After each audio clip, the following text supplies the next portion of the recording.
અમેરિકામાં મે મહિનાની 7મી તારીખથી અમલમાં આવી રહેલા નવા નિયમ અનુસાર ડોમેસ્ટિક ફ્લાઇટમાં પ્રવાસ કરવા માટે રેગ્યુલર ડ્રાઈવર લાયસન્સ વેલિડ નહીં ગણાય. તેના બદલે હવે પેસેન્જર્સે રિયલ આઈડી અથવા પોતાનો પાસપોર્ટ બતાવવો પડશે.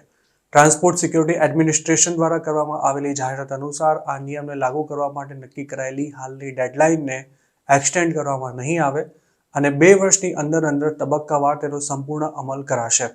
શરૂઆતમાં રિયલ આઈડી વિના ટ્રાવેલ કરનારા પેસેન્જર્સને વોર્નિંગ નોટિસ આપીને જવા દેવાશે, પરંતુ સમય જતાં તેના વિના ડોમેસ્ટિક ફ્લાઇટમાં ટ્રાવેલ નહીં કરી શકાય.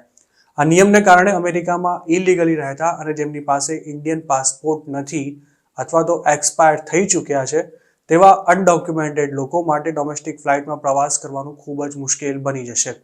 TSA દ્વારા તેના માટે જે વેલિડ ડોક્યુમેન્ટ્સનું લિસ્ટ આપવામાં આવ્યું છે તેમાં updated drivers licence, US passport, passport card, DHA trusted travels card, PR card, border crossing card અને જે તે દેશના વેલિડ પાસપોર્ટનો સમાવેશ થાય છે. હાલ અમેરિકામાં એવા ઘણા ગુજરાતીઓ છે કે જેમની પાસે સોશિયલ સિક્યુરિટી નંબર કે પછી વર્ક પરમિટ નથી, તેમના પાસપોર્ટ પણ એક્સપાયર થઈ ચૂક્યા છે, તેમજ તેમણે ડ્રાઈવર્સ લાયસન્સ ગોઠવણથી કરાવેલા છે અને તેઓ તેને અપગ્રેડ કરાવી શકે તેમ નથી અને જો આમ કરવા જાય તો તેમના પકડાઈ જવાની પણ શક્યતા છે. જેથી આવા લોકો માટે આગામી દિવસોમાં ફ્લાઇટમાં પ્રવાસ કરવું ઘણું મુશ્કેલ બની શકે છે.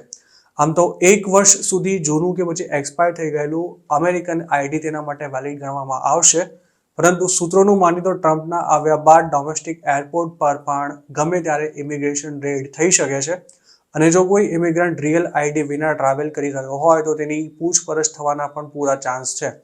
આ સ્થિતિમાં જો કોઈ ઓથોરાઇઝેશન વિના જ અમેરિકામાં રહેતો ઇલીગલ ઇમિગ્રન્ટ ઝડપાય તો તેના ડિપોર્ટ થવાના ચાન્સ પણ વધી શકે છે. અમેરિકામાં હાલ ઇલીગલી રહેતા ગુજરાતીઓનું માનીએ તો હવે ઇમિગ્રેશન લોયર્સ તેમને ઇમરજન્સી ના હોય તો ફ્લાઇટમાં પ્રવાસ કરવાનું પણ ટાળવાની સલાહ આપી રહ્યા છે. એટલું જ નહીં, આગામી દિવસોમાં એરપોર્ટ ઉપરાંત રેલવે સ્ટેશન અને ઇન્ટરસ્ટેટ બસ સ્ટેન્ડ્સ પર પણ ઇમિગ્રેશન રેડ થવાના પૂરા ચાન્સ છે.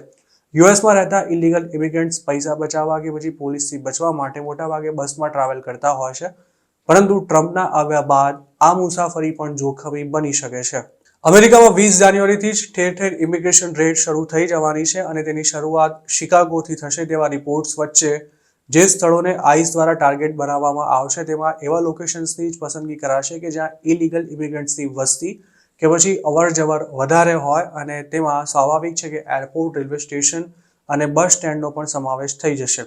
ઉલ્લેખનીય છે કે જાન્યુઆરીના બીજા વીક દરમિયાન કેલિફોર્નિયાની કર્ન કાઉન્ટીમાં USPP દ્વારા જે રેડ કરવામાં આવી હતી તેમાં રસ્તે ચાલતા લોકોને પણ અટકાવીને તેમના આઈડી ચેક કરવાની સાથે ઇમિગ્રેશન સ્ટેટસ પૂછવામાં આવ્યા હતા અને 78 લોકોને અરેસ્ટ પણ કરાયા હતા. અમેરિકામાં હાલ ફાઇનલ ડિપોર્ટેશન ઓર્ડર ઇસ્યુ થઈ ચૂક્યા હોય તેવા ઇન્ડિયન્સની સંખ્યા પણ 18,000 જેટલી થાય છે અને જો આવો કોઈ ઇમિગ્રન્ટ ઇમિગ્રેશન રેડ દરમિયાન અરેસ્ટ થશે તો તેને તાત્કાલિક ડિપોર્ટ કરી દેવામાં આવશે.